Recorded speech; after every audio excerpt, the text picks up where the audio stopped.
Well done everyone, and welcome back to chapter 9 of Oliver and the Seawigs. Read along with me and enjoy the chapter. Up and up went Oliver, through the maze of the Bad Island's empty heart. It was not like climbing through a person's insides. That would have been horrid. Everything seemed to be made of stone. The only thing that told Oliver he was inside a living being was that sometimes when he set his foot down or grabbed an out-jutting bit of passage wall, the whole lot twitched. The thurlstone was ticklish, it seemed. Oliver tried to use only the weeds and ferns as handholds once he'd worked that out. Not all of them had deep roots. Twice he nearly fell, while leaves and clumps of rooty earth went tumbling down the shaft to spatter into the black pool where the squid and octopuses were waiting, tentacles crossed, hoping that he'd fall. But Oliver was a good climber. All the mountains and crags and lost temples he'd climbed with his mum and dad had made sure of that. And before long he was at the top. He crawled out of a crack in the summit of the thurlstone.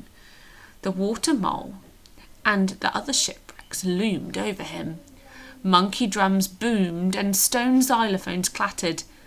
The monkeys were having a wild old time, dancing round their fire, toasting sea anemones on sticks and painting glasses and moustaches on the old stone heads.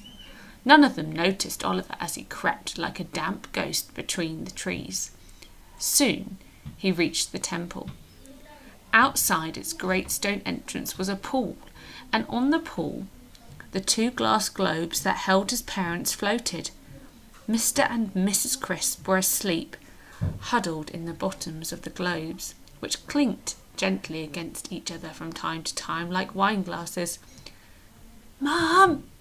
called Oliver softly. "Dad!" They did not stir.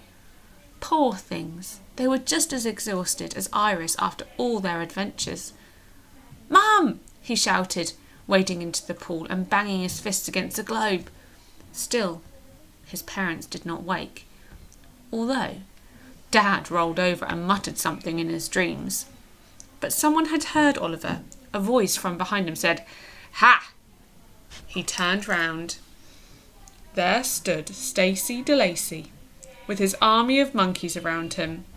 Some of them were still beating their drums and banging their xylophones.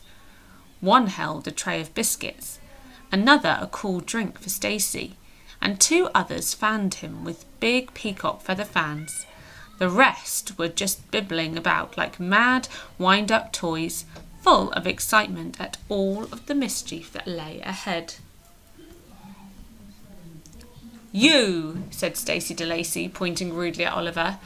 "So here you are, come to thieve and sneak and spoil my plans?" "I just want my mum and dad back," Oliver promised. "Well, you can't have them," jeered Stacy. "The thurlstone needs them. They are the finishing touches on his wig. They could make all the difference. They're just the sort of thing that will make him stand out." "But why do you care so much about the thurlstone winning?" Oliver asked miserably. "Ah," said Stacy de Lacy.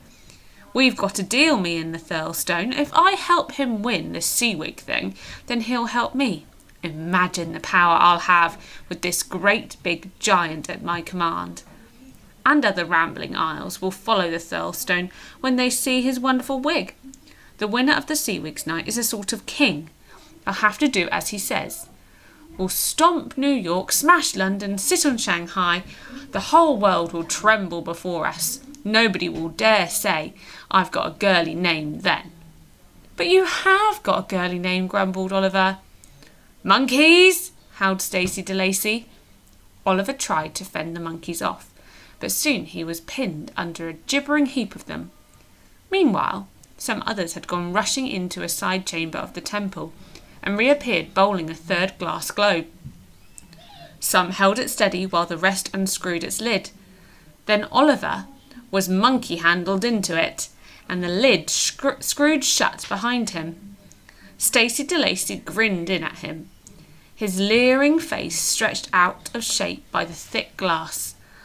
"Now the thurlstone's wig is finished," he chortled. Not just 2 stupid crisps, but the whole set. Tittering with mischief, the monkeys rolled Oliver away. Mr. and Mrs. Crisp had been woken by the noise and were sitting up inside their globes, watching sadly as their son was trundled past them.